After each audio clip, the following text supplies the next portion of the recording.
Hey everyone, thank you again for tuning into Field Radio. If this is your first time listening, Field Radio is a podcast by Fieldproxy where we try and educate as many field professionals as possible to try and help them better make their careers at Field Radio, at whatever it is that they do as a field service professional better. Today we have something different. Instead of just going in the field service route, we have someone who's combined combined experience of all of our people in the room, and then this esteemed person here. Uh, his experience probably weighs a lot more than whatever we have here in the Fieldproxy Bay actually. So thank you so much for joining us, Mr. Moorthi sir. Sure. It's been a pleasure. It's a pleasure also to visit startups like yours. Yes, so we'll just give a brief introduction about Mr. Moorthi sir. So Mr. Moorthi sir has actually been the president and global head of Hexaware Technologies. He's been there for almost 18 years, which is kind of a huge feat in and of its own. That is really commendable. And then he's been the director of business strategy at CIAR Software Solutions. And what that is we'll talk about that in a bit. And then now he's helping young entrepreneurs and businesses kind of start up and scale to a really huge level with his current forum, which is the Kairetsu Forum. It's an angel network. Yeah, it's an angel network for investors. He's an angel investor in a lot of startups, and he decided to drop by at Fieldproxy today just to show us the ropes, tell us how we can improve and better manage Fieldproxy and help scale Fieldproxy to the level that a lot of companies that he has seen grow that. So thank you so much for joining us, Mr. Moorthi. The first question that I wanted to kind of talk about, Mr. Moorthi, is your time at Hexaware Technologies. Right? You've been there for almost 18 years. If you could just elaborate on what kind of help you provided over there and how you kind of helped Hexaware grow to the level that it is at today. See, those days when IT industry was booming, I came back from overseas. I was living abroad and came back to India. Then there was no formal startups those days, but it was all smaller firms. So I joined a company which was Hexaware, which is unknown literally. It was, but then they made it as a really a big brand. Right. And when I joined, I think I was about 4th or 5th employee. Oh, okay. Oh, such an early stage and this. Okay. They had an office in Mumbai, which is about 100 people, but in Chennai it was just 4. Okay. Yeah. Then we grew up over the years, as you said, about 15,000 employees when I left the company. And I was responsible for one of the large division on enterprise products.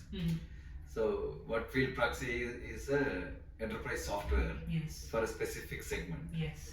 But I was overall head for the enterprise solution division, which covers CRM products, ERP, and several other HR technology and so on. So it was a very interesting journey because our primary market was still US and not much business in India, predominantly abroad.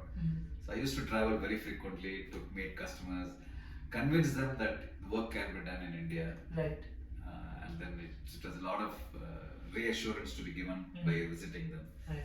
So it was a frequent flyer and also recruiting people. Yeah, okay. Say, India, a lot of talent is there, but it's a very unpolished talent. Right. It's like diamonds waiting to be polished. Yes. So you have to groom people, coach them, prepare them. And then of course, once they become shine, then it really will. So it was a good journey, enjoyed. And then I realized that post my retirement, what is that I can do to continue that. Okay. So that was a perfect time because startups as a concept came around that 6-7 years back, and now it's really showing that we can create products here which can reach international market. Right. So that's what I do. I try to help them to reach that. Because you've been abroad as well, you have that experience to know that these are products that show potential is amazing. So this also applies to the field service industry, is what you. Yeah, the field service industry initially was just an extension of CRM products, but now I see a lot of new innovations in several products, including Fieldproxy. So I was a little excited, and when I met Swaroop, I was curious that what is that you are differentiating. So we had some demo of your product. then multiple conversations. I get a feel, one view of your product. But I introduce some prospects also to Fieldproxy. So I'll continue to do that. So today's visit was more to understand the team and what else can be done to help. So you've seen Fieldproxy, you've seen how it works and everything. So one question that I wanted to know, generally before this call as well, I just asked that question. But what do you think? You've seen companies scale and grow to massive levels. By the way, what do you think all of these have in common? Maybe a few traits that make a company like you see them and you're like, okay, as an angel investor, you can see that okay, this is a company that has potential. There's a product that has potential. See, the first thing is the team. The team is very passionate about their work and then the product and then the customers. So if the team has these three qualities, then the success will automatically follow. Other one is the problem you're trying to solve should be scalable problem. It cannot be just a small problem. It should be able to address thousands and why not millions of customers. So that's the two key things a startup should have to really become successful and scale up. So team and a problem that is actually scalable. Okay. Not just a solution that is scalable, the problem should also be like okay. Big enough. Yeah, okay. Oh, that is great. Okay.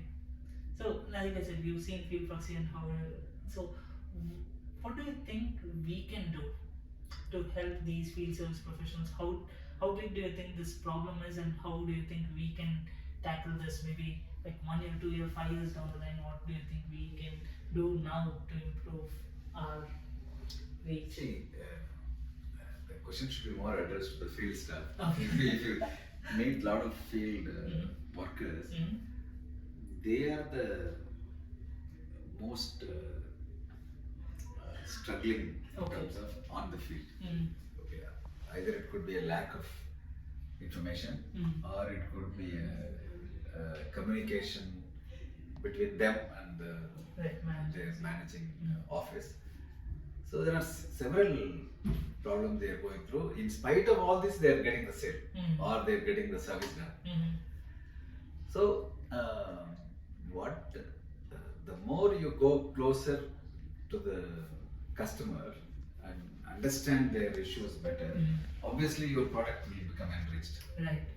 And today, there are half the field staff in the world are digitally enabled.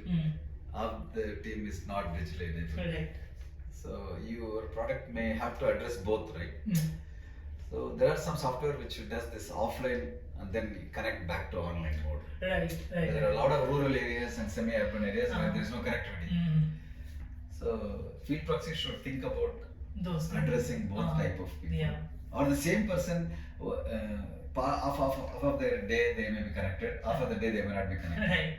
So how do you address that problem? So that's one problem you have to solve.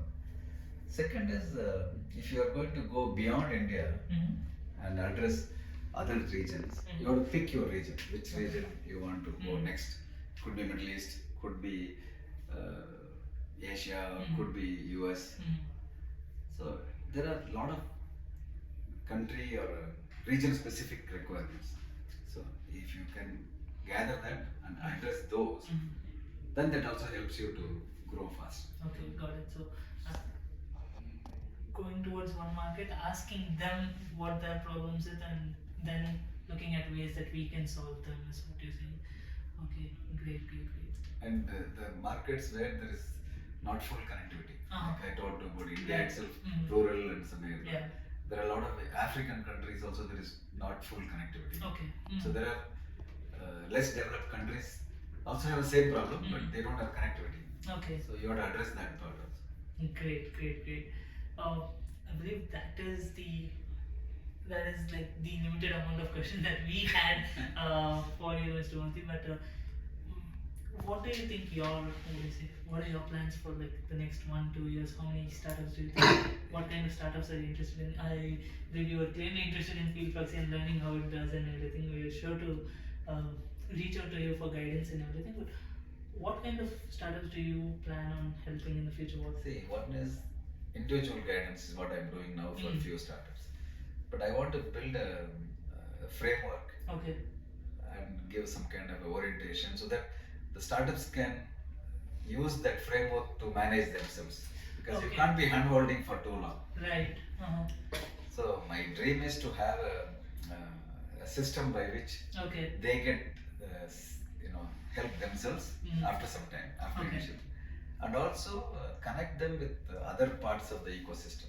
There is a funding ecosystem, there is a accelerator programs, and there are other startups that they need to connect to.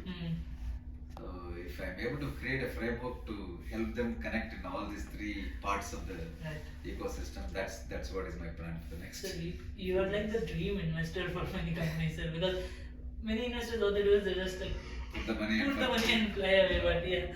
But what you are genuinely, what it seems is that you want to see these companies actually grow. Because I feel like that's kind of your passion. Seeing companies grow. Okay. And in the long run, that helps several people to generate employment also. India needs a lot of qualified youngsters. They don't have, either they're unemployed or underemployed. Right.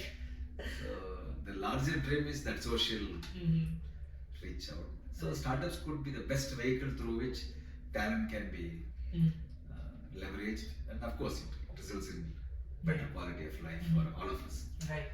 Including the underprivileged. So that's a larger dream. Amazing.